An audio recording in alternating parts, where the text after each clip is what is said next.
talking. Okay, so here's a scene from a previous world where we were all able to sit together in the same room and kind of work these things out.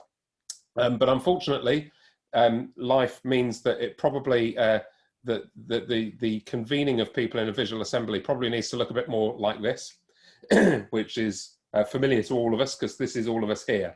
And that's the first thing that's needed in a visual assembly, is a group of people that can come together online and start to talk about how to reimagine our communities and our society. The other thing that we need is that we need public space, ideally a prominent public square with amazing sort of floor area. So here you can see the Zocalo in Mexico City, Zuccotti Park in New York, and Black Star Square in Accra in Ghana. Other squares are available. And what happens is the people that you can see down here, that's us, remember, in the Zoom meeting, we can start to discuss how we'd like to reimagine cities or societies, and how we can build things around the principles of care and kindness and things like that. And then what happens in the public square is we have people who are there with stencils and spray paint and chalk, really simple stuff, who can then reflect what we talk about on the floor of the square. So we might decide to build a city here that's got some kind of sort of town hall and a hospital and leisure activities and a library. How we can power things, how we provide entertainment and sort of social things, the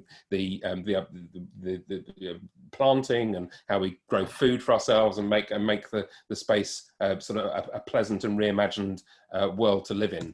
And here you can see Nika and David in one of the early manifestations of this, where they were taking the decisions made by the online participants in the visual assembly and chalking and spraying that on the ground. And this is just around the corner from Portobello Road, where Nika and David used to live. And you can see, hopefully, on the floor we've got sort of various networks and speech bubbles and different kinds of elements that come through. And what we end up with after the visual assembly has happened is this amazing sort of piece of sort of autonomous, unexpected public art that's left on the floor of these public spaces, as a kind of a marker of the things that we've been talking about. And that's something that can pop up all over the world.